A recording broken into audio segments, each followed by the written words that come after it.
Hello JEE warriors, welcome to mission Jeet. और अगर आप अपनी जेई की परफॉर्मेंस को इम्प्रूव करना चाहते हो तो इस वीडियो को ध्यान से और आखिर तक जरूर देखें। इस क्लास का प्लान सिंपल है। 2025 जेई मेन के पीवाईक्यूज हम लोग डिस्कस करेंगे और उसमें जो ट्रैप्स है जिसकी वजह से सिली मिस्टेक्स होती है या फिर उस क्वेश्चन को सॉल्व करने के लिए मोस्ट इफेक्टिव या फास्टेस्ट मेथड क्या है ये आपके साथ डिस्कस करेंगे। तो कॉपी पेन रेडी कर लो, बिना टाइम वेस्ट करे हुए let's start with these PYQs. ठीक है, तो इस क्वेश्चन को देखते हैं सबसे ऑप्टिमम, ठीक है, अप्रोच इसमें टेक्निक जिससे सॉल्व होए। अब देखो mx2 का डिसोसिएशन आप कैसे इमेजिन कर सकते हो। एक आपका m+2 और 2x माइनस ये चीज। तो डिग्री ऑफ डिसोसिएशन अगर हमको निकालना है, इनिशियली अगर ये 1 है तो फाइनली कैसा है 1 माइनस अल्फा, 1 से ये 1 अल्फा और ये 2 अल्फा। ठीक है, तो विच इम्प्लाइज अगर आपको वैन टॉप फैक्टर देखना है तो ऑब्जर्व जो कॉलिगेटिव प्रॉपर्टी है जो फाइनल रो है, ठीक है, डिवाइडेड बाय इनिशियल, इस तरीके से आप लिख रहे हो। ठीक है, 1 इस तरीके से, तो सिंपली क्या आ रहा है 1+2 अल्फा। लेकिन ये डिटर्मिन करने के लिए हमको डेटा क्या गिवन है इस क्वेश्चन में, ऑब्जर्व एंड नॉर्मल। ठीक है, मॉलिक्यूलर मासेस इनके दे रखे हैं। अब ये आपको समझ आ रहा है मॉलिक्यूलर मास चेंज होता क्यों है। ठीक है, मास तो देखो कंजर्व्ड है। अब वही मास अगर कॉन्सेंट्रेटेड है कम नंबर ऑफ पार्टिकल्स में तो मॉलिक्यूलर मास कैसा दिखेगा, कम या ज्यादा। ठीक है, ज्यादा रहेगा आपका। ठीक है, लेकिन वही मास अगर डिस्ट्रीब्यूट हो जाता है ज्यादा पार्टिकल्स में तो पर पार्टिकल आप देखोगे ऑन एवरेज उसका मास कम हो जाएगा, मॉलिक्यूलर मास कम दिखाई देने लग जाएगा। ठीक है, तो इस तरीके से। पर जो अभी हमने एक फॉर्मूला तय करा था I इक्वल टू, क्या कह रहे थे in terms of molecular mass, हम क्या कह रहे थे। ठीक है, जो हम लिखते थे ऑब्जर्व्ड अपॉन एक्सपेक्टेड, लेकिन यहाँ पे पलट के इसको। ठीक है, तो एक्सपेक्टेड अपॉन ऑब्जर्व्ड, तो क्या हो गया अगर वो डिसोसिएट ही नहीं होता तो कितना रह जाता 164, लेकिन जब डिसोसिएट हो रहा है तो कितना आ रहा है 65.6। तो एक कैलकुलेशन जब आप कंप्लीट करते हो आई की वैल्यू क्या निकल के आती है, करके आए थे घर से एक क्वेश्चन।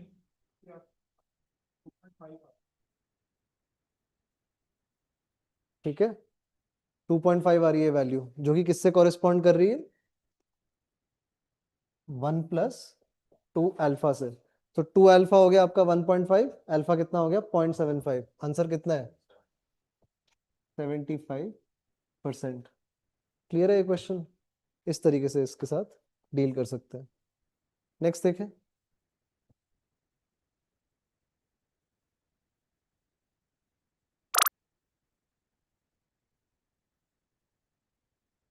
आप देखो सिमिलरली इस क्वेश्चन में भी सॉल्ट उसने किस तरह का दे दिया इलेक्ट्रोलाइट, पहले अपना एक कटायन 2 अनायन थे, अब क्या हो गया 2 कटायन 1 अनायन, पर कुछ चेंज तो होगा नहीं।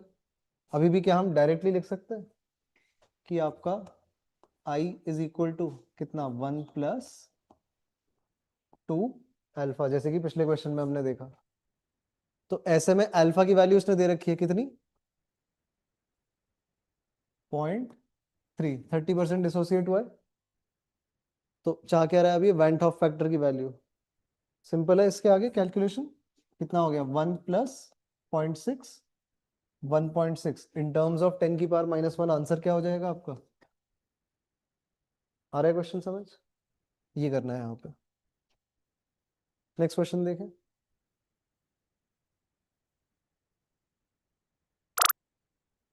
इन स्टेटमेंट्स की वैलिडिटी बताओ अदर, ये क्वेश्चन। ठीक है, स्टेटमेंट 1 क्या कह रहा है आपका, नमक ऐड करते हैं बर्फ में जिससे कि आइसक्रीम ना पिघले। अब आइसक्रीम को अगर आपको पिघलने से बचाना है तो आपको एक्चुअली इंश्योर क्या करना है कि वो ठंडी रहे। आइसक्रीम का आप नोटिस करोगे कि फ्रीजिंग पॉइंट 0 डिग्री सेल्सियस नहीं होता है अनलाइक वाटर, क्योंकि इट इज अ इमल्शन। ठीक है, इम्प्योर सब्सटेंस उसका भी फ्रीजिंग पॉइंट काफी डिप्रेस हो रखा होता है 0 के नीचे।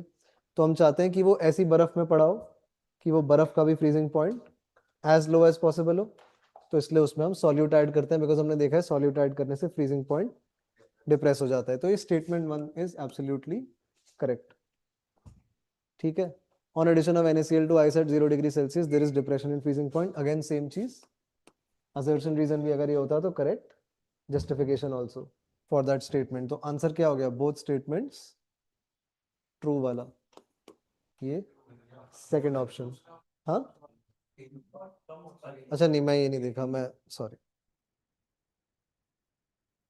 बोथ ट्रू, ठीक है। हाँ बताओ। फ्रीजिंग पॉइंट कम होगा तो फिर वो कम टेम्परेचर पे भी फेज में एग्जिस्ट कर पाएगा, मतलब मेल्टिंग लिमिट करती है। फ्रीजिंग पॉइंट आप कह रहे हो कम होगा तो कम कम टेम्परेचर पे लिक्विड फेज पे एग्जिस्ट, नहीं देखो इशू यहाँ पे ये है, फ्रीजिंग पॉइंट कम करने में क्या बेनिफिट है आपका, कि ये फ्रीजिंग पॉइंट बढ़ाना है। नहीं मैं समझ रहा हूँ कंफ्यूजन उसमें, नहीं फ्रीजिंग पॉइंट हमको बढ़ाना नहीं है। देखो आपका आइस तो जो है, अगर मैं आइस को यूज कर रहा हूँ to keep a substance cold, ठीक है, किसी सब्सटेंस को, ठीक है, मैं सराउंड करके रख रहा हूँ आइस बॉक्स में, उसके अराउंड है आइस क्यूब्स, तो ये जो सराउंडिंग्स है अब इसकी, अगर ये प्योर वाटर है तो इस सराउंडिंग्स का टेम्परेचर ये सबका कितना है, 0 डिग्री सेल्सियस, ठीक है, लेकिन अगर उसमें नमक घुला हुआ है तो let's say it is -4 degree Celsius. तो व्हाट वुड यू प्रेफर, कि आप अपना आइसक्रीम जो है उसको आप 0 डिग्री सेल्सियस पे स्टोर करके रखे हो या -4 पे, lesser temperature is better. Also आप ये देखो, ये प्रॉपर्टी होती है ना प्योर सब्सटेंसेस की, जब तक पूरा मेल्ट नहीं हो जाता तब तक टेम्परेचर -4 से ऊपर बढ़ेगा नहीं, तो 0 से तो अब हम फायदे में है ना, we are at a lower temperature. तो ये लॉजिक है यहाँ पे एक्चुअली। नेक्स्ट क्वेश्चन देखते हैं, इस क्वेश्चन को ट्राई करा था आपने, इसमें थोड़ा सा इशू लगा मेरे को इस क्वेश्चन में, देखो दोबारा इसको पढ़ के।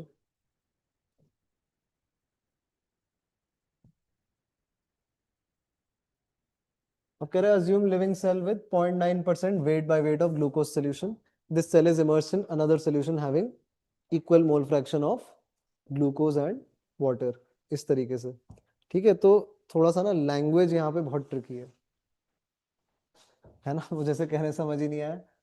देखो इक्वल किससे इक्वल, ठीक है, ये इशू है बहुत बड़ा। एक इसको कोई इंटरप्रेट कर सकता है, ओपन टू इंटरप्रिटेशन, अगर छोड़े वो बोलेंगे कि जैसे जो पिछला मोल फ्रैक्शन था अभी भी वही वाला है। ऐसे केस में वो आंसर क्या टिक कराएंगे, सेल श्रिंक होगा, स्वेलअप होगा, क्या होगा, या सेम रहेगा, सेम रहेगा, ठीक है, ये लग रहा है इसमें, ये टिक कर देंगे। लेकिन जो इस क्वेश्चन का जो ऑफिशियल आंसर की वगैरह है, ये आंसर नहीं है। आंसर क्या है आपका, अब वो कह रहा है, वो इसको इस तरीके से ट्रीट कर रहा है, वो कह रहा है equal mole fraction of glucose and water, का मतलब इन्वायरमेंट ऐसा है जिसके अंदर ग्लूकोज और पानी के मोल फ्रैक्शन आपस में बराबर हैं, तो दोनों कितने हैं, 0.5। तो ठीक है, यही इशू है, लैंग्वेज का देखो यहाँ पे खेल है, बाकी कुछ नहीं। तो अब आपको करना क्या पड़ेगा, अब ये देखो कॉन्सेंट्रेशन टर्म्स दोनों अलग अलग है, एक किस में, मास परसेंटेज में, एक मोल फ्रैक्शन में। तो आप इनको पहले होमोजेनाइज करना पड़ेगा, दोनों को एक किसी सिमिलर फॉर्मेट में लाओ, और तभी आप कंपेयर कर पाओगे कि कहाँ कॉन्सेंट्रेशन कम है कहाँ ज्यादा है, और उस बेसिस पे आप बता पाओगे कि उस श्रिंक हो रहा है या स्वेलअप हो रहा है, ठीक है। एंड अगेन उसमें आप देखना डेटा में भी मेरे ख्याल से थोड़ा इशू आ जाता है। लेट्स से इसको ट्राई करके एक बार देखें दोबारा, इनिशियली तो मेरा आंसर इससे मैच नहीं हो रहा था, दोबारा एक बार इसको देख लेते हैं। मोल फ्रैक्शन अगर हाफ है तो मास परसेंटेज डेवलप कर लेते हैं। तो लेट्स से ग्लूकोज का भी 1 मोल है और पानी का भी 1 मोल है, तो ग्लूकोज कितना हो जाएगा अपने पास, 180 ग्राम्स, पानी कितना हो जाएगा 18 ग्राम्स। तो अगर ग्लूकोज के टर्म्स में अगर मास परसेंटेज निकाले तो कितना आ रहा है आपका, mass percentage glucose is glucose का वजन अपॉन पूरे सोल्यूशन का वजन इनटू 100%, ठीक है। अब इसको रफ कैलकुलेशन भी अगर आप करो स्लाइटली, इसको अगर मैं 200 मान के इससे उड़ा दूं तो आंसर क्या आ रहा है? It is close to 90%। Again अब वो रिफ्लेक्ट नहीं हो रहा ऑप्शंस में, लग रहा है कहीं? तो थोड़ा सा यहाँ पे कुछ इशू है इस क्वेश्चन में, ठीक है, विच इज मतलब ऐसा भी कुछ सरप्राइजिंग नहीं है, कई बार रह चुका है एनटीए की हिस्ट्री में। सो दैट इज जो भी है essentially issue with this question, ठीक है। पर ये ध्यान रखना, अब दोबारा अगर ऐसी लैंग्वेज आ जाए तो इस तरह से भी सोचना, ठीक है। ये नहीं कि सिंपली कि it is same as previous तो नो चेंज, जल्दबाजी मत मचाना उसमें, ठीक है। अप्रोच वाइज अगर हम डिस्कस करें कि हमको क्या क्या चीज़ों का ध्यान रखना है, क्लियर। क्वेश्चन में इशू है, मैं तो कह रहा हूँ इसको we take it with a pinch of salt, ठीक है। इस पे ज्यादा स्ट्रेस नहीं करते हैं, ये मतलब हमारा जो फ्यूचर में 2026 में आने वाला है एग्जैक्ट सेम तो आएगा नहीं, पर मैं कह रहा हूँ इससे मिलता जुलता अगर लैंग्वेज आ जाए तो प्लीज थोड़ा ओपन माइंडेड रहना, ठीक है। इस पर्टिकुलर क्वेश्चन में तो इशू है, या तो अगर ऐसे करें तो आंसर की से मैच नहीं कर रहा, और दूसरे सही तरीके से करें तो फिर वैल्यू नहीं मैच हो रही। नहीं, आपने देखा तो है एनटीए बहुत बार गलत क्वेश्चन होता है, उसके बाद फिर वो आंसर की 2-4 दिन बाद वापस छुपा देते हैं, ठीक है। बोनस में था ये, ठीक है। तो इस तरह से, ठीक है। नेक्स्ट क्वेश्चन करते हैं, काफी टाइम स्पेंड कर लिया उस पर, इसको करते हैं हम। अब ये क्वेश्चन हमने देख रखा है, क्लास में भी देखा था पहले एक बार, बट इंटरेस्टिंग क्वेश्चन है। केमिस्ट्री का में इसमें थोड़ा मैथ ज्यादा लग रहा है एक तरीके से। तो प्लॉट हमको क्या करना है? Slope and intercept of the linear plot of काई वर्सेस वाई, 1/काई वर्सेस 1/वाई, ये चीज करनी है। अब काई और वाई दोनों एक साथ किस फॉर्मूला में हमको दिखाई देते हैं? जो वाई को एक्सप्रेस करने वाला फॉर्मूला है, लेट्स से कि y1 इज इक्वल टू, हमने देखा था pressure due to 1 upon total pressure. तो इसको यहां से अगर खोलने लग जाए हम तो कैसे लिख सकते हैं? P1 नॉट काई वन अपॉन P1 नॉट काई one plus P2 not into, और काई टू नहीं इंट्रोड्यूस करते, इसको 1 - काई वन ही रख लेते हैं एज ऑफ नाउ। लेकिन फाइनली हमको चाहिए तो 1/y1, तो अब दोनों तरफ इसको रेसिप्रोकल ले लेते हैं। तो क्या बन जाएगा? 1/y1 इज इक्वल टू, और यहाँ पे अपना क्या आ रहा है? अब देखो इसको ऐसे लिख सकते हैं, P1 नॉट काई1 अपॉन P1 नॉट काई1 को 1 ही लिख देते हैं, plus P2 naught by P1 not, एक बार किससे? ये 1/काई1 आएगा, और एक बार वो कैंसिल हो जाएगा तो सिंपली ऐसे कांस्टेंट आएगा, ठीक है। पर हमको रिलेशन किन के बीच में चाहिए? सॉरी, ठीक है। एक तो यहां तक पहुंच गए। अच्छा, दूसरी चीज, एक्सीस का भी यहाँ बड़ा पंगा है, 1/काई1 वर्सेस 1/वाई1। तो इसको एज इट इज नहीं छोड़ देते कि ये हमारा y हो गया, उस साइड पे हम mx प्लस सी डेवलप करने लग जाए, इसके बजाय पहले तो 1/काई1 को हमको किस तरीके से LHS पे लाना है, तो ये प्रोसेस भी इसका इनिशिएट कर देते हैं। तो विच इम्प्लाइज आपका, इसको एक तरफ ही रख लेते हैं, P2 naught by P1 naught multiplied by आपका 1/काई1। दूसरी तरफ पे अब क्या क्या अपीयर कर रहा है आपका? 1/y1, और इसमें से क्या हो जाएगा? ये सब्ट्रैक्ट और वो add, plus P2 naught by P1 naught minus 1। और अब इसको इंटरप्रेट कर लें, नहीं, अब एक और चीज क्या रह गई है? इसका कोएफिशिएंट तो 1 बनाना पड़ेगा, तो दोनों तरफ मल्टीप्लाई करें bye P1 naught by P2 not. अब कैसा लग रहा है? 1/काई1 is equal to P1 naught by P2 naught, ये कोएफिशिएंट हो जाएगा किसका? 1/y1 का, और इस ब्रैकेट में क्या आएगा?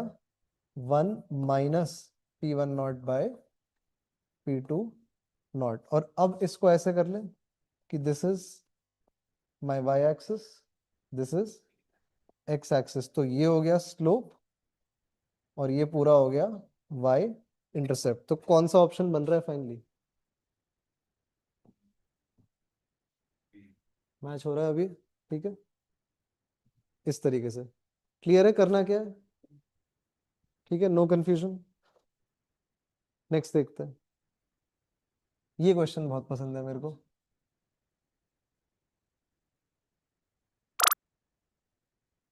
ठीक है, याद है ट्रॉमा इस क्वेश्चन का क्लास में जब साल के स्टार्टिंग में भी एक बार करा था? ठीक है, क्या नुकसान करवा सकता है क्वेश्चन, बताओ आंसर क्या है इसका?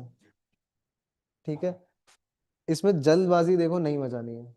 अगर क्वेश्चन इतना सिंपल दिख जाए कि अच्छा हमने देखा था क्या अपना relative lowering of vapour pressure, जो हमने देखा था क्या simply mole fraction of solute.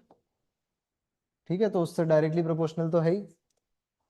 तो हम बोले कि अगर 0.2 है तो 10 mm आ रहा है ड्रॉप, तो 20 mm ड्रॉप कब आएगा? जब 0.4 हो जाए, ये भी डबल हो जाए। और फटाफट क्या टिक कर दे ये, और क्या लगवा ले -1, क्योंकि वो मोल फ्रैक्शन ऑफ सॉल्यूट पूछ ही नहीं रहा है, वो पूछ क्या रहा है? Mole fraction of solvent. तो 1 में से 0.4 सब्ट्रैक्ट करो, आंसर क्या है? ठीक है, ये चीज।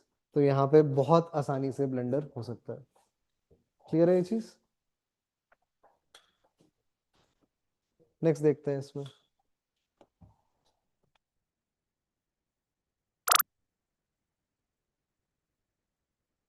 अब जो ये क्वेश्चन था, अब देखो जब भी बॉइलिंग पॉइंट्स की बात हो रही है, बॉइलिंग पॉइंट किसके प्रोपोर्शनल है? ठीक है, हमने देखा है आपका आई, देखो इक्वालिटी अगर बनाऊं इसको पहले, तो आई के बी एम, तो मैं ये कह सकता हूं कि it is proportional to I into M का प्रोडक्ट। ठीक है, के बी तो कांस्टेंट ही है, के बी तो सबके लिए सेम रहेगा, उससे कुछ नहीं पता चलेगा। तो हर जगह आई इंटू एम करके देखना शुरू कर देते हैं।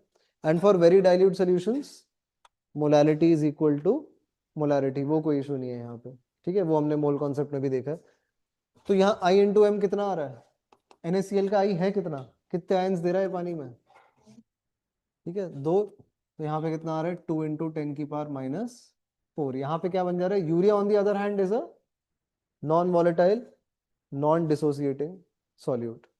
ठीक है, तो यहाँ सिंपली क्या रह जा रहा है? 1 इंटू 10⁻⁻⁴, यहाँ 2 इंटू 10⁻⁻3, यहाँ 2 इंटू 10⁻⁻2। तो इंक्रीजिंग ऑर्डर क्या है? सबसे छोटा वैल्यू क्या है पहले? 2, ये दोनों ऑप्शन। ठीक है, उसके बाद देखो इक्वल तो हमारा कहीं भी नहीं आ रहा ना। ठीक है, 2 के बाद 1 है, फिर सीधा 3, फिर 4, ये है आपका करेक्ट आंसर। कोई कंफ्यूजन इसमें? ठीक है, मेथड समझ आ गया इस तरह के क्वेश्चन से कैसे डील करते हैं? आई इंटू एम के प्रोडक्ट पे आपको फोकस करना है। नेक्स्ट क्वेश्चन देखते हैं। अब कह रहा है कि इसमें से which of the following is correct graphical representation showing delta TF। अब डेल्टा TF का अभी जो हमने शॉर्ट नोट्स में देखा ग्राफ किस तरीके से, यहाँ पे कोइंसिडेंटली पहला ही ऑप्शन सही है मेरे ख्याल से। ठीक है, हमने देखे थे ये 3 कर्व इंपॉर्टेंट है, और लेबलिंग भी सही होनी चाहिए। ऊपर प्योर सॉल्वेंट, उसका प्रेशर ज्यादा होता है, सोल्यूशन का तो प्रेशर कम होता है सॉल्वेंट से। और यहाँ पे फ्रोजन सोल्यूशन इसने दे रखा है, तो ये पॉइंट्स हमारे लिए इंपॉर्टेंट है। TF0 TF सारी लेबलिंग यहाँ पे सही है, ये आपका आंसर है। चलो एक काम ये कर दो कि गलतियां बता दो। यहाँ दिख रहा है, यहाँ पे एक वो तीसरा वाला कर्व ही नहीं लिया। ठीक है, तो इसको तो इस वजह से ये इग्नोर कर देते हैं। और अगर आप देखो इसमें भी सेम इशू है। लास्टली अगर आप देखो ये क्लियरली बहुत ज्यादा गलत लेबल हो रखे हैं।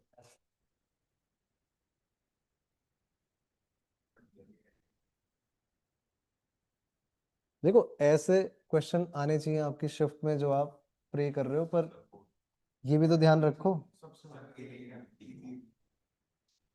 ठीक है, कट ऑफ भी तो बहुत हाई चली जाएगी। ठीक है, तो ये चीज है। What is freezing point depression constant of solvent? 50 grams of which contain 1 gram non-volatile solute and decrease in freezing point is 0.4। देखो freezing point जब भी दिख रहा है इक्वेशन तो एक ही लग सकती है, कौन सी? Delta TF equal to i KF into m. Question में क्या क्या गिवन है? डेल्टा TF गिवन है 0.4, ठीक है, आई पे कुछ कॉमेंट नहीं है, ठीक है, नॉन वॉलेटाइल लिखा है जस्ट, नॉन इलेक्ट्रोलाइट तो लिखा नहीं, पर ऐसे में वील जस्ट अज्यूम कि आई इज 1, ठीक है। के एफ हमको पता लगाना है और मोलालिटी कितनी गिवन है वो डेवलप करनी है यूजिंग दिस डेटा, 50 ग्राम ये 1 ग्राम में, और उसका मॉलिक्यूलर मास भी दे रखा है। तो जस्ट वैल्यूज अगर सब्स्टिट्यूट करें तो विच इम्प्लाइज आपका K F is equal to delta T F divided by molality. तो डेल्टा टी एफ आपका 4/10, मोलालिटी कैसी थी, 1 ग्राम डिसॉल्व करा है, मॉलिक्यूलर मास 256 ग्राम्स पर मोल, ठीक है। ये इतने मोल था कितने किलोग्राम सॉल्वेंट में, 50/1000, ठीक है। ये जो केजी बाय मोल वाला चाहिए, तो ये कैलकुलेशन हमको करनी है। तो आंसर देखो इसमें किस तरीके से बन रहा है,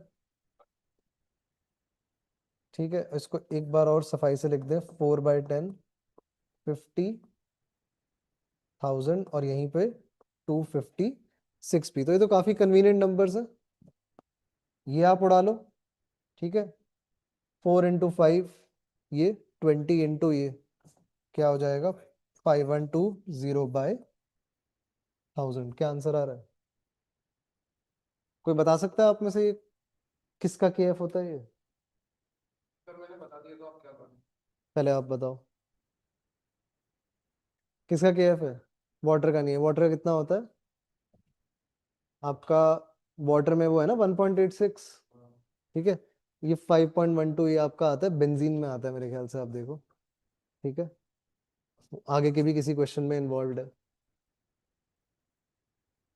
इस क्वेश्चन का आंसर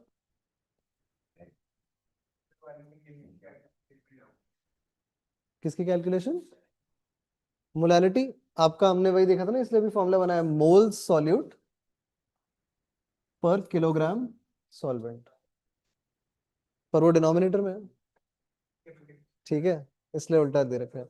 ये क्वेश्चन देखो, ठीक है।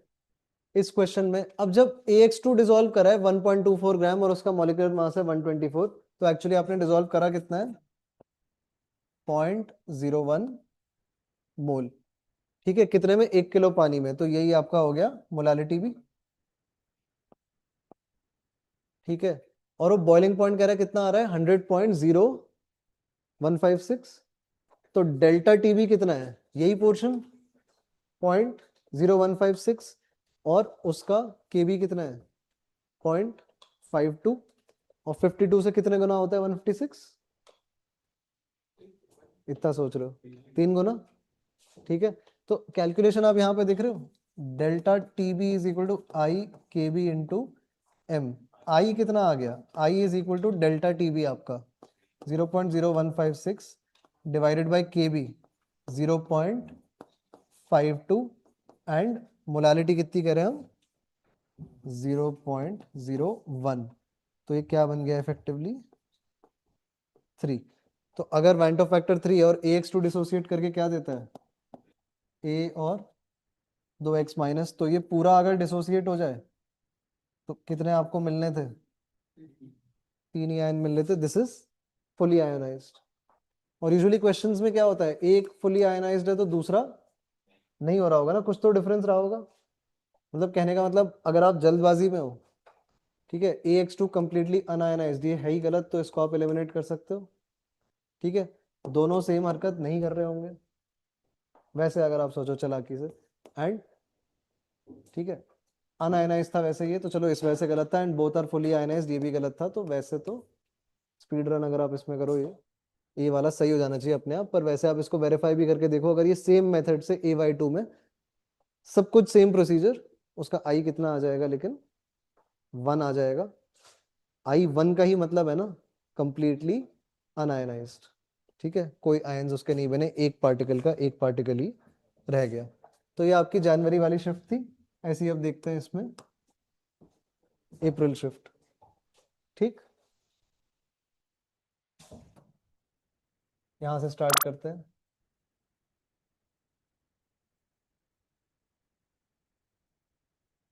पहला क्वेश्चन, क्या आंसर,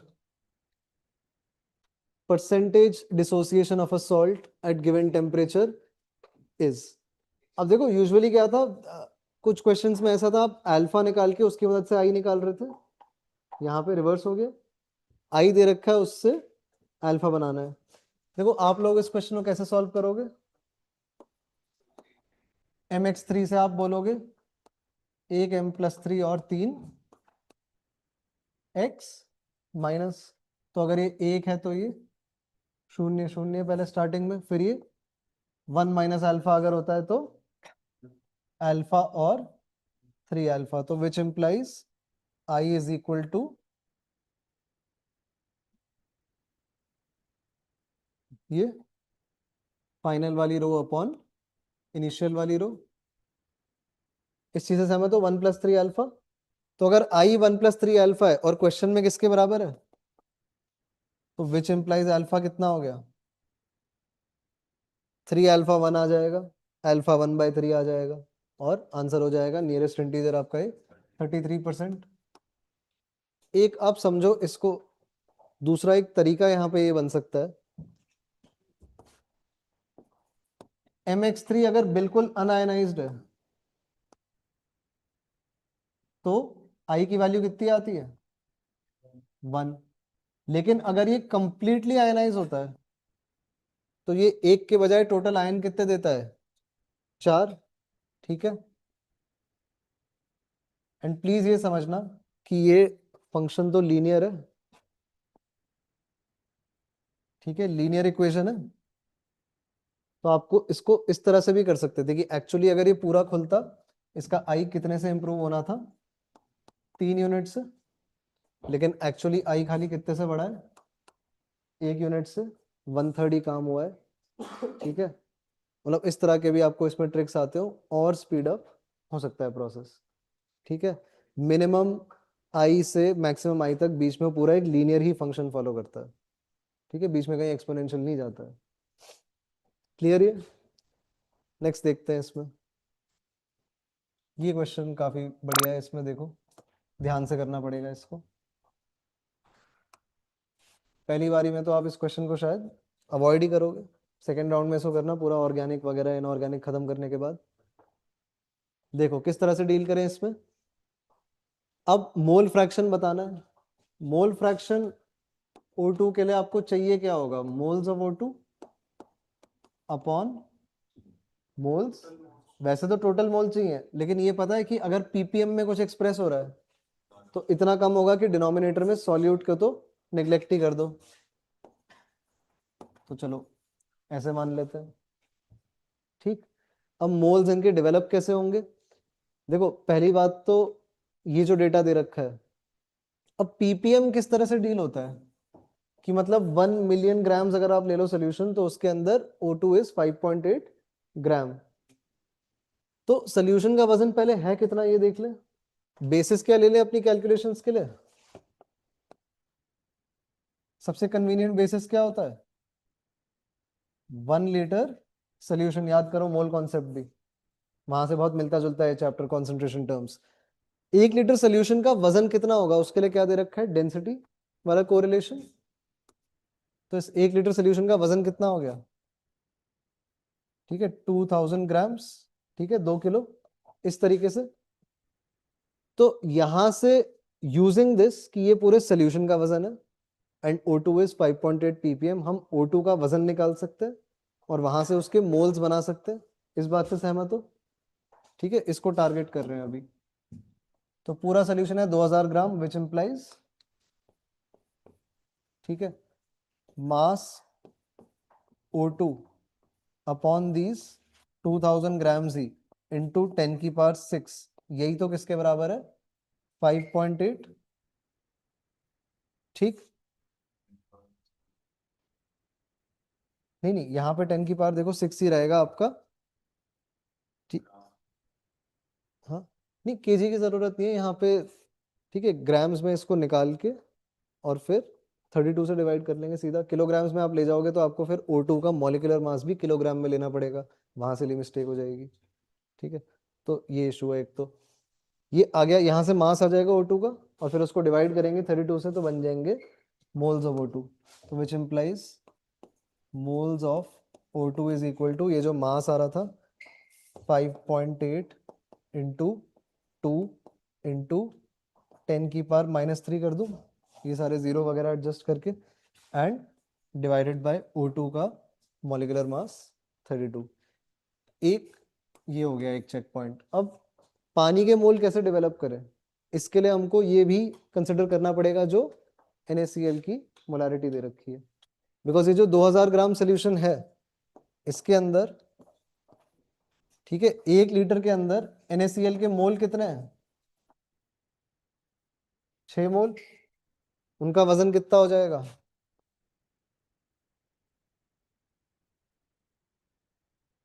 ये बात समझ आ रही है?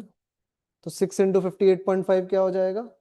6 इंटू 60 कर लो और उसमें से 6 इंटू 1.5 सब्ट्रैक्ट कर लो, तो 360 में से 9 निकाल लो, कितना? 351 कुछ आ रहा है। ठीक है, ये ऐसे टैकल कर लो। तो इसका मतलब पानी का वजन कितना है? मास वाटर इज द रिमाइंडर 1649, ठीक लग रहा है, grams, which implies moles of water कितना है? 18 से डिवाइड करें इसको। ठीक है, और अब जब दोनों के मोल आ गए, अब मोल फ्रैक्शन बन सकता है। ठीक है, इस नंबर को उस नंबर से डिवाइड करके नियरेस्ट इंटीजर में आपको राउंड करना है। आ रहा है समझ मेथड? ठीक है, कि हर इंडिविजुअल जो पीस ऑफ इंफॉर्मेशन गिवन है इस क्वेश्चन में, उसका पर्पस क्या है, 6 मोलर का क्या करना था, डेंसिटी का क्या करना था। पर देखो, only way to deal with such a problem is आपको बिल्कुल बेसिक्स से कि अच्छा मोल फ्रैक्शन चाहिए, ये एक्सप्रेशन है, इनको इंडिविजुअली आप खोजो, एंड इस तरीके से। ठीक है, सब कुछ यहाँ पे इन्वॉल्व है, हर तरह का आपका कॉन्सेंट्रेशन टर्म वगैरह वगैरह। क्लियर है ये क्वेश्चन? मोलैलिटी निकालनी थी। हाँ, मोलैलिटी निकालनी थी। मोलालिटी क्या, समझा नहीं। क्वेश्चन में मोलैलिटी निकालनी थी। मोलालिटी बनानी है? अरे मैं ये दिख रहा है एक्स, मैं इस चक्कर में मोल फ्रैक्शन इसका निकालने लग गया। ठीक है, अगर मोलालिटी निकालनी है, बस ओनली डिविएशन क्या है, moles of O2 upon kilograms of water. तो ये जो मास आ गया है पानी का, इसको मोल ना बनाते, इसको डायरेक्ट यहाँ पे 1.649 kg करके इससे डिवाइड कर देते। ठीक है, ये चीज है, एंड बहुत ज्यादा इंटेंस भी नहीं लग रही जो फाइनल कैलकुलेशन है, अगर आप देखो, स्पेशली जब आपको नियरेस्ट इंटीजर में राउंड ही करने को कह रहा है। ठीक है, इस नंबर को जस्ट आपको फर्दर ये, इसको भी राउंड करके क्या ले लो, 649 लेना जरूरी थोड़ी ना, 65 ले लो।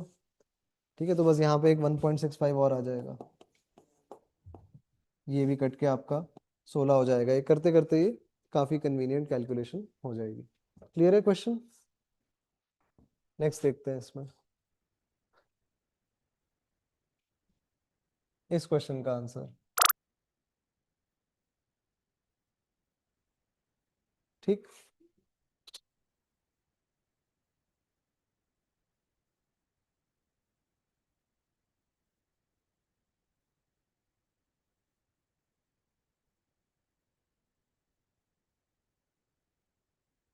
इसका क्या है?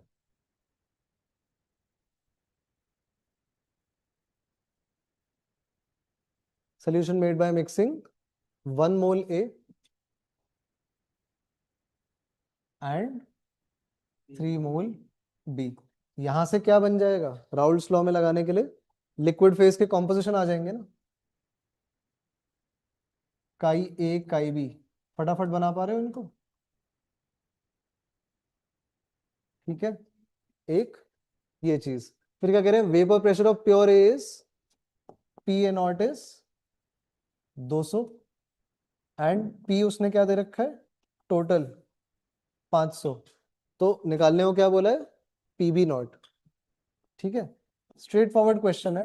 अच्छा, अप्रोच की अगर बात करा जाए, थोड़ा ट्रिक्स की, ये चीज एक मानते हो, आपका जो P टोटल है वो PA0 और PB0 के बीच में ही आता है हमेशा। ठीक है, इस क्वेश्चन में हमारी बहुत ज्यादा मदद नहीं हो रही है यहाँ पे। चलो, हमको ये पता है कि PB0 500 से बड़ा होना चाहिए, तो सारे ऑप्शन वैलिड है। पर एक इस थॉट को भी ध्यान में रखना जब भी इससे सिमिलर क्वेश्चन आप कुछ कर रहे हो, कुछ ऑप्शंस तो अपने आप एलिमिनेट हो जाते हैं। ठीक है, ग्राफ वगैरह भी बना के देखा था ना कि ये अगर पी ए नॉट है और ये अगर पी बी नॉट है, पर पी टोटल तो इनके बीच में ही चलते रहता है ना। ठीक है, उनका वेटेड एवरेज सा निकल के आता है। तो एक तो ये चीज है, तो इक्वेशन हमको यहाँ पे लग रहा है पूरी सॉल्व भी करनी पड़ जाएगी। बाकी सेकंड पार्ट क्या था क्वेश्चन का, लेस वॉलेटाइल कंपोनेंट को, ठीक है, बताओ कौन सा है। अब पी ए नॉट 200 है, पी बी नॉट हमको पता है 500 से ज्यादा ही आने वाला है, तो जिसका प्रेशर कम है वही लेस वॉलेटाइल है। तो इस बेसिस पे दो ऑप्शन अपने बाहर हो जा रहे हैं। ठीक है, हमारा आंसर यहीं से आना है, ये भी क्लियर।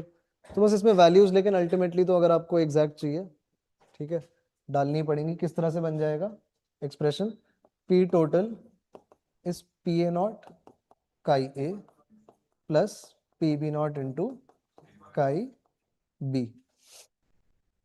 इसको ऐसे लिख लें, इसकी जगह 2000/4, ये सारे 4 उड़ा दो पहले। ठीक है, तो क्या बन गया, 3 P B naught is 2000 minus 200, 1800। P B naught क्या हो गया, 1800/3, 600। आ रहा है समझ? ठीक है, नहीं, लेस वॉलेटाइल कंपोनेंट जिसका वेपर प्रेशर कम है, यही तो है। ठीक है, क्या कंफ्यूजन है बताओ? क्लियर? नेक्स्ट क्वेश्चन देखें। अगेन किसका क्वेश्चन है ये? सॉल्यूशंस का तो है ही, बट राउल्स लॉ। ठीक है, अब देखो जो आपको शॉर्ट नोट्स में एक चीज ऐड करवाई थी, या तो उसका फायदा उठाओ, ठीक है, पहले से पता है तो, कि देखो कौन है कम वॉलेटाइल, कौन है ज्यादा volatile. A is less volatile, B जिसका वेपर प्रेशर ज्यादा है that is the more volatile component, and vapour phase में मोर वॉलेटाइल कंपोनेंट इनरिच ही होता है। तो इसका मतलब अगर हम ये कंपेयर करें, अब देखो ये तो न्यूमरेटर में ए रख रहा है, चलो ठीक है इसको रख लेते हैं, बट मैं कह रहा हूँ कुछ डमी वैल्यूज अगर इमेजिन करो, लेट से आपका स्टार्टिंग में काई बी था 0.4, काई ए था 0.6, ठीक बात। बट लेट से अब वेपर फेज में काई बी इनरिच हो गया है, ठीक है, मान लो अब ये हो गया है 0.8, ये हो गया है 0.2। ठीक है, पॉसिबल है ऐसी वैल्यूज। तो आपका जो रेशियो है किस तरफ ज्यादा बड़ा नंबर आ रहा है, यहाँ 1.5 आ रहा है, वहां 0.25 आ रहा है। तो ऐसे में आपको ऑप्शन दिख रहा है। ठीक है, पर अगर और कायदे से इसको अगर आपको प्रूव करने का मन है, तो देखो तरीका इसका इस तरह से रहेगा। आप वाई ए का एक्सप्रेशन देखो, वाई ए क्या है, P A naught by P total, Y B क्या है, P B naught by P total. ये बात समझ आ रही? गलत लिखा है ये, क्या करेक्शन है? ये चीज आई समझ? अब इनको अगर आप रेशियो लोगे तो ये दिख रहा है, ये पोर्शन एलिमिनेट हो जाएगा। तो क्या बना, Y A by Y B is P A naught chi A upon P B naught chi B. और क्वेश्चन में जो डेटा गिवन है उसको आपको यहां पे यूज करना है। आ रही बात समझ कि Y A by Y B और काई ए बाय काई बी, लेकिन यहाँ पे फैक्टर क्या है, P A naught by P B naught कैसा है, less than 1 greater than 1, less than 1। तो आप कंपेयर कर पाओगे इनको कि लेस देन 1 छोटे नंबर से इसको मल्टीप्लाई करके अगर ये बन रहा है मतलब वही ज्यादा बड़ा था, काई ए बाय काई बी, मतलब कौन सा ऑप्शन था, सी ऑप्शन। दूसरा तरीका ये है, पर अब आपको गिफ्ट कर दिया, आपको ट्रिक पहले से ही बता दी है, तो उसको और ज्यादा जल्दी आप कर सकते हो while skipping the math entirely। ठीक है, ये क्वेश्चन देखो,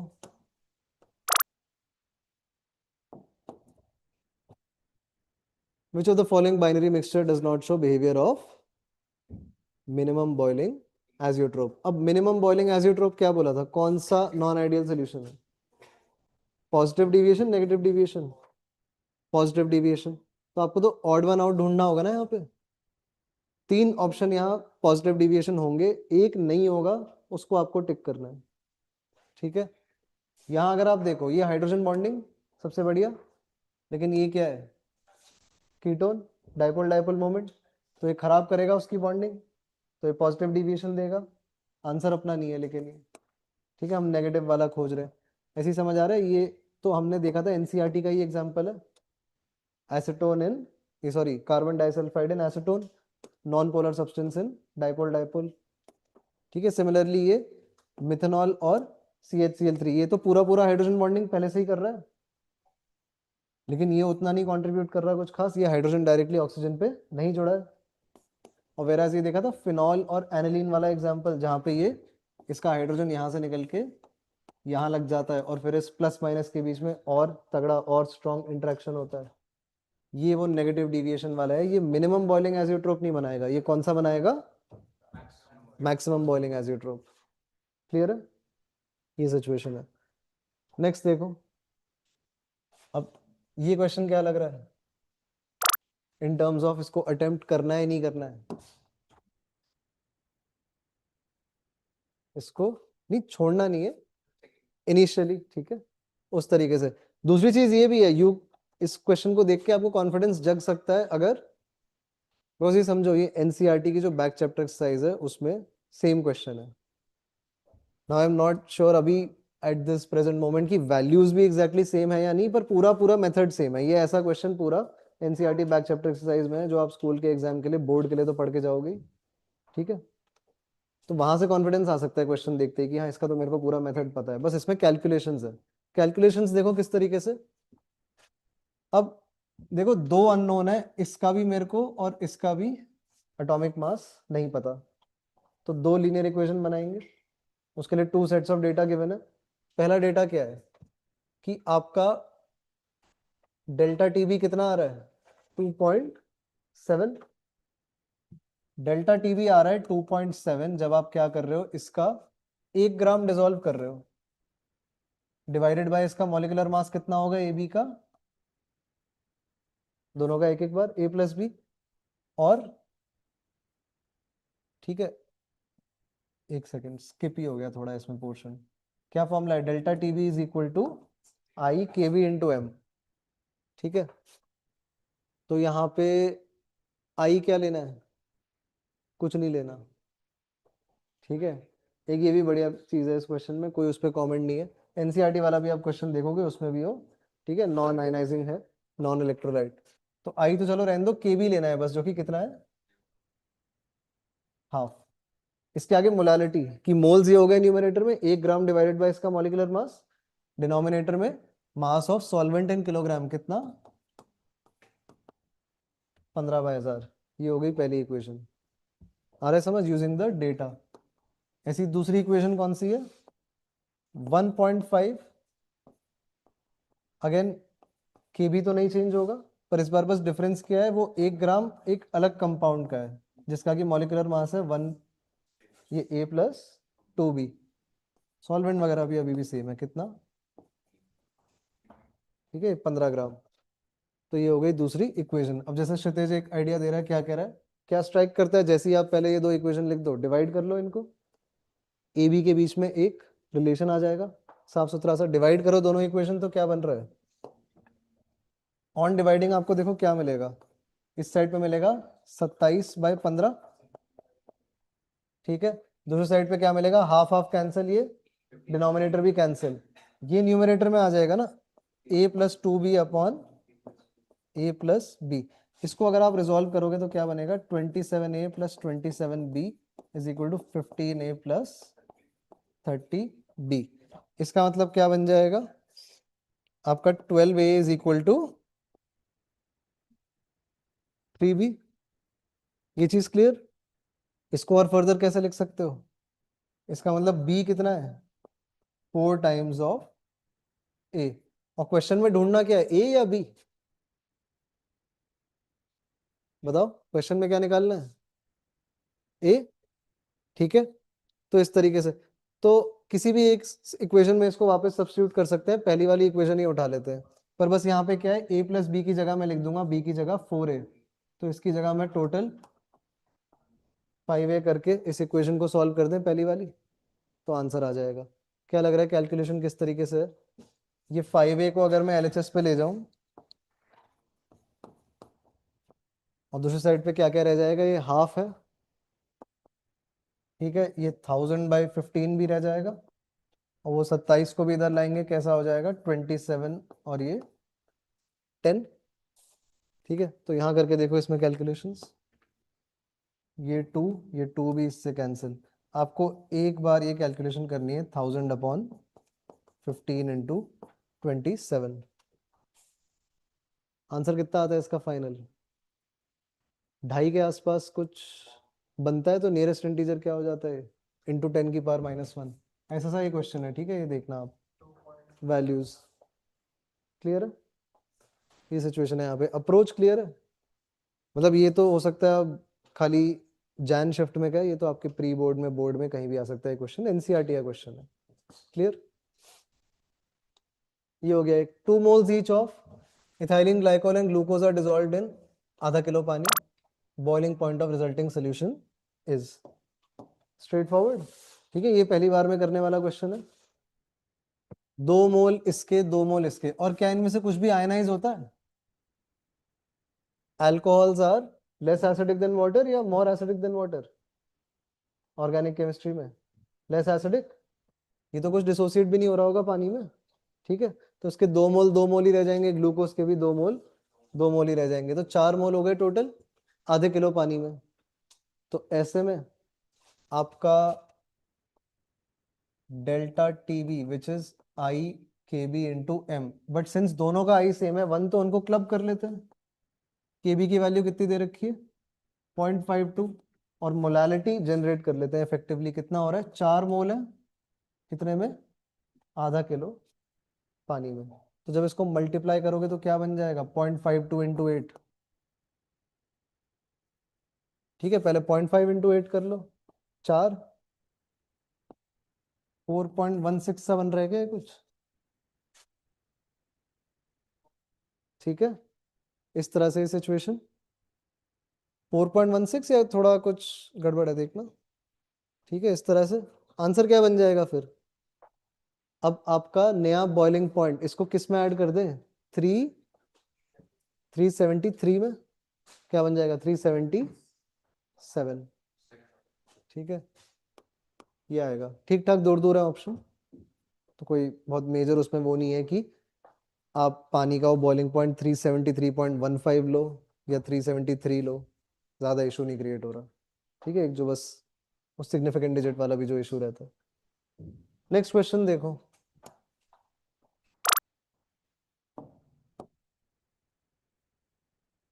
इसका आंसर बताओ।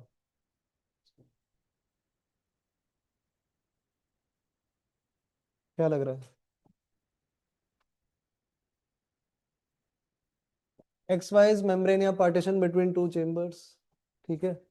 For reverse osmosis to take place, condition बताओ। P1 P2 are pressures applied on chamber 1 and 2, ठीक है। C1 is greater than C2, तो सॉल्यूट कहाँ पे ज्यादा है? लेफ्ट में। यहाँ पे सॉल्यूट ज्यादा है, यहाँ सॉल्यूट कम है, लेकिन माइग्रेट तो कौन करता है? पानी। तो यहाँ पानी कम है, यहाँ पानी ज्यादा है, और पानी जाएगा जहां से वो कम है से लेके वहां जहां पे वो ज्यादा है। वाटर नेचुरली फ्लो कर रहा है इधर, तो उसको रोकने के लिए आप प्रेशर किस साइड से ज्यादा लगाना चाहोगे? लेफ्ट से। P1 should be greater than P2। एक तो ये बात समझ आ रही है? P1 P1 ये दोनों ऑप्शन बाहर, बी डी वाले ऑप्शन बाहर, ठीक है। लास्टली आप देखो, बस इसमें कुछ खास इशू नहीं है, सेलोफेन एंड पार्चमेंट पेपर, ठीक है, these are examples of semi permeable membranes, दोनों ही एक्सेप्टेबल है, ठीक। तो आंसर क्या हो रहा है आपका? ठीक है, ए एंड सी, ये सिचुएशन है यहाँ पे, ठीक है। क्या चीज? P1 अगर दिखता है तो उसको रोकने के तो P2 ज्यादा चाहिए। नहीं नहीं, इस साइड से ज्यादा बड़ा प्रेशर लगाना है ना। बस ऑफ नो स्टिल P2 ज्यादा एक second, for reverse osmosis to take place identify correct condition. हाँ हाँ, तो देखो P1 इज, पहले तो ये है कि यहाँ से प्रेशर लगाते हैं जिससे कि ये नेचुरल ऑस्मोसिस का प्रोसेस रुके, और रिवर्स ऑस्मोसिस के लिए क्या है कि इसी साइड से और प्रेशर लगाते रहते हैं, साइड चेंज नहीं होगी। ठीक है, ये है, ये क्वेश्चन देखो, ये फॉर्मूला देखा था अभी जस्ट थोड़ी देर पहले। थोड़ा क्वेश्चन में मेरे को लग रहा है थोड़ा क्लिपिंग में कुछ इशू है मेरे ख्याल से, क्योंकि जो इनकी ऑफिशियल आंसर की थी उसमें वो कह रहा है स्टेटमेंट दोनों सही है, तो उस बेसिस पे अगर आप देखो एक कुछ आपको दिख रहा है कुछ इशू। ठीक है, क्यों गलत है? स्क्वायर नहीं है ना, तो यहाँ पे छपा नहीं है मेरे ख्याल से। ठीक है, ये यहाँ पे डेल्टा एस को h/t लिख सकते ना। डेल्टा एस को, अच्छा हाँ, ये नीचे में भी तो ये देखो ना, नीचे भी तो एच नहीं है। ठीक है, एंट्रोपी का क्या फॉर्मूला था, ये सही इन्होंने पॉइंट करा। एंट्रोपी हमने देखा था Q/T था ना, डेल्टा एच बाय टी, तो उसको सब्स्टिट्यूट करके देखो, नीचे डेल्टा एच रह जाएगा, ऊपर एक और टी चले जाएगा, वो ये एच हो जाएगा और वो ऊपर स्क्वायर हो जाएगा। हाँ, तो फिर उस हिसाब से सही है ये। ठीक है, एट फर्स्ट ग्लैंस वो ध्यान उसी पे जाता है, पावर पे। ठीक है, ये स्टेटमेंट सही है, दूसरा वाला भी सही है। अब दूसरे वाले के लिए देखो बहुत ज्यादा ऑप्शन आपके पास कुछ है नहीं, थोड़ा सा वैसे अजीब हो जाता है क्वेश्चन की, इसमें फीलिंग जनरेट करना। चलो फॉर्मूला आप लगा भी लो, ठीक है, मॉलिक्यूलर मासेस प्लेस कर लो। अब भाई ये बॉइलिंग पॉइंट बेंजीन का, उसका डेल्टा एच फ्यूजन, मतलब ये सब चीजें पता थोड़ी ना हमको, फ्रीजिंग पॉइंट उसका। यहाँ पे स्लाइट इशू है, डील करना पड़ता है, जो कभी कभार खराब क्वेश्चन आ जाता है। इसलिए मैं वो पूछ रहा था, एक वो उस क्वेश्चन में जहाँ वैल्यू थी 5.12 की, आपको पता है किसकी है? वो इसकी है वैल्यू। वैसे अगर आप घर से ही इसको याद करके चले जाओ बाय चांस, ठीक है, फोटोग्राफिक मेमोरी हो, इसको चलो 1.86 भी ले लो, तब भी है क्या कि दिस शुड बी ग्रेटर, लेकिन वो कह क्या रहा है कि लेस देन है। ये स्टेटमेंट तो क्या हो गया, गलत हो गया। ऑप्शन कौन सा बन रहा है? 1 करेक्ट 2 इनकरेक्ट वाला, ये है। ठीक है, नेक्स्ट देखें इसमें, इस क्वेश्चन को देखो, इसका आंसर बताओ। Freezing point depression. अब ये वाले क्वेश्चंस अगेन बोर्ड वगैरह हर किसी के वो पॉइंट ऑफ व्यू से इंपॉर्टेंट, ऐसे आपने देखा है लंबे लंबे आपके लेंदी सब्जेक्टिव में भी आ जाते हैं questions.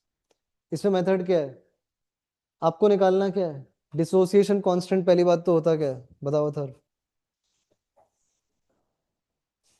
Dissociation constant of acid is के ए, और उसका भी फॉर्मूला मतलब रटा हुआ है डायरेक्ट, क्या लिखते हैं? Upon 1 minus alpha. ठीक है, अब अल्फा स्ट्रेट अवे हम यहाँ रूल आउट नहीं करेंगे कि मच लेस देन 1 हो, इसको अभी अज्यूम नहीं कर लेंगे कि खाली सी अल्फा स्क्वायर है, इसको भी पूरा ही रखते हैं। ठीक है, वैल्यूज भी थोड़ा सेंसिटिविटी थोड़ा ठीक ठाक है, इसको अभी एंड में ही उसको जज करेंगे कि अल्फा को नेग्लेक्ट करना है या नहीं। ठीक है, तो इसका मतलब के ए डेवलप करने के लिए मेरे को चाहिए सी और अल्फा, दो चीजें। अब क्वेश्चन में सी तो गिवन है मेरे ख्याल से, for dilute solution molarity equal to, ये मोलारिटी ये तो ले लेते हैं चलो, तो ये तो पता है। अल्फा हमको डेवलप करना है कैसे, क्या दे रखा है उसका? Freezing point depression. Delta T F क्या होता है? आई के एफ इंटू एम। आई कितना है इसका?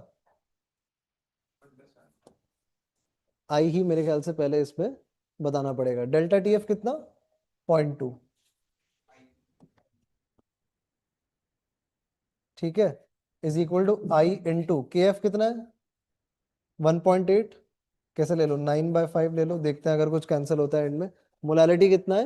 1/10। तो एक तो ये कट रहा है। आई कितना आ गया मेरा, ये 5 उधर भेज दें, तो which implies i is equal to 10/9। पर इस तरह के सॉल्यूट के लिए, ठीक है, आई होता कितना है जब ये सम करेंगे? 1 प्लस अल्फा आ जाता है, तो 1 प्लस अल्फा अगर 10/9 है, तो इसका मतलब अल्फा कितना है? ठीक है, 1/9 आ रहा है।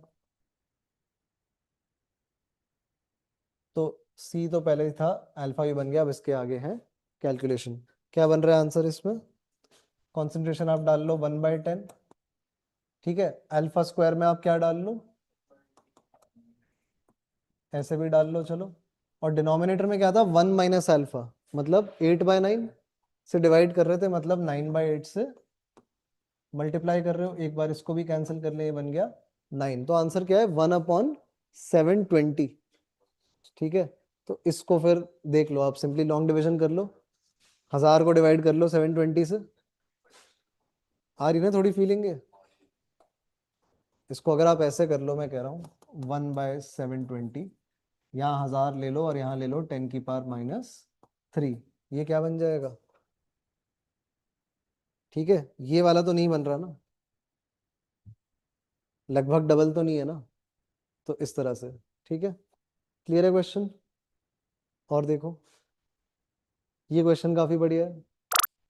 अब इसमें वो कह रहा है टेम्परेचर बढ़ा रहा है 1 डिग्री सेल्सियस से ऊपर 25 की तरफ, तो ग्राफ कौन सा सही होगा? ये मोलैरिटी वर्सेस टेम्परेचर, ठीक है। इसमें क्या लगता है concept? Anomalous expansion of water, ठीक है। ये जो हमने 2 ग्राफ देखे हैं क्लास में, ठीक है, as a function of temperature, ठीक है। अगर आप वॉल्यूम देखो ऑफ 1 ग्राम वाटर तो कैसा जाता है, ऐसा। और अगर आप मास देखो ऑफ, ठीक है, मास नहीं, क्या रहने दो यहाँ पे, डेंसिटी। डेंसिटी अगर आप देखो ऑफ वाटर तो ग्राफ कैसा रहता है, ऐसे। बेसिकली ये जो मैक्सिमम मिनिमम वगैरह ये आ रहा है, कहाँ पे आता है, 4 डिग्री सेल्सियस पे, ठीक। तो मोलैरिटी से अगर इसको कोरिलेट करो, मोलैरिटी है क्या, मोल्स अपॉन वॉल्यूम। अब विद टेम्परेचर ये तो कांस्टेंट रहने वाला है, पर जैसे जैसे आप टेम्परेचर बढ़ा रहे हो, ठीक है। अच्छा, अब यहां देखो वॉल्यूम इसके, ठीक है, इनवर्स रिलेशन रहेगा। तो वॉल्यूम का अगर आपका ग्राफ ऐसे जा रहा है, डिप करके नीचे जाके ऊपर जा रहा है, तो मोलैरिटी का ग्राफ आपका ऊपर जाके नीचे जाएगा। ये चीज समझ आ रही है? ठीक है, मच लाइक जो आपका ये डेंसिटी में भी सिचुएशन है, क्योंकि डेंसिटी में भी यही हो रहा है ना आपका, मास अपॉन वॉल्यूम। वो डेंसिटी और वॉल्यूम एक दूसरे में रेसिप्रोकल में, इनवर्स में जा रहा है उनका रिलेशन। क्लियर है ये क्वेश्चन? ये चीज करनी है, स्ट्रेट लाइन वाले तो कभी नहीं आने थे। ये देखो सोल्यूशन ऑफ क्लोरोफॉर्म एसीटोन। अब ये वही है जो एनसीईआरटी का नेगेटिव डिविएशन वाला एग्जांपल है, कि जहां हाइड्रोजन बॉन्डिंग नहीं होते हुए भी हो जाती है। क्लोरोफॉर्म आपका डेल पॉजिटिव वाला H देता है, एसीटोन आपका डेल नेगेटिव वाला ऑक्सीजन प्रोवाइड करता है और हाइड्रोजन बॉन्डिंग हो जाती है। तो इसमें नेगेटिव डिविएशन होता है, पर in terms of azeotrope maximum boiling हो जाएगा, ठीक है। तो A को जोड़ना है 3 में, ठीक है। और देखते हैं इसमें B को भी देख लेते हैं। इथेनॉल एंड वाटर, हमने देखा था पानी ज्यादा अच्छी हाइड्रोजन बॉन्डिंग करता है, बट इथेनॉल उसके मुकाबले कम करता है। Positive deviation, minimum boiling azeotrope का तो ये एनसीईआरटी का एग्जांपल ही था, 95% by volume ethanol in water. तो इसको कहाँ जोड़ेंगे, ए में। तो ये आंसर आ गया यहीं से, ठीक है। बेंजीन टोलुइन आपका ideal solution, delta we mix 0, delta H mix 0, वो वाला। And acetic acid in benzene आपका डाइमराइज होता है किस तरीके से, ये याद है? कोई भी आप कार्बोक्सिलिक एसिड ले लो तो in solvent of low polarity, out of desperation to participate in hydrogen bonding. तो सॉल्वेंट के साथ नहीं कर पाते हैं तो वो खुद ही के साथ करके जुड़ने लग जाते हैं। यहाँ पे ध्यान रखना आपका डिग्री ऑफ एसोसिएशन, आई आपका 1 से छोटा आता है, ये वाली चीज, ठीक है। डिराइव करके देख लेना है इसको क्लास के बाद। चलो बधाई, ठीक है, खत्म। Thank you. So PYQs are done. अगर वीडियो यूजफुल लगा तो लाइक जरूर करना। ऑल्सो अगर इस चैप्टर के सारे फॉर्मूलाज एंड ट्रिक्स जानना चाहते हो जो आपको जेईई मेन के एग्जाम के टाइम पे पता होने चाहिए, तो डिस्क्रिप्शन में दी गई वीडियो को जरूर देखना। अब हम अगला चैप्टर ये वाला करेंगे, और इसका PYQ का सेशन इस डेट को आएगा। इनको अपने कैलेंडर्स में ऐड कर लो ताकि आप ये नेक्स्ट चैप्टर मिस ना करो। और अगर चैनल पे नए हो तो सब्सक्राइब कर लेना। Keep pushing yourself, don't give up, and let's meet in the next class. Go for Jeet.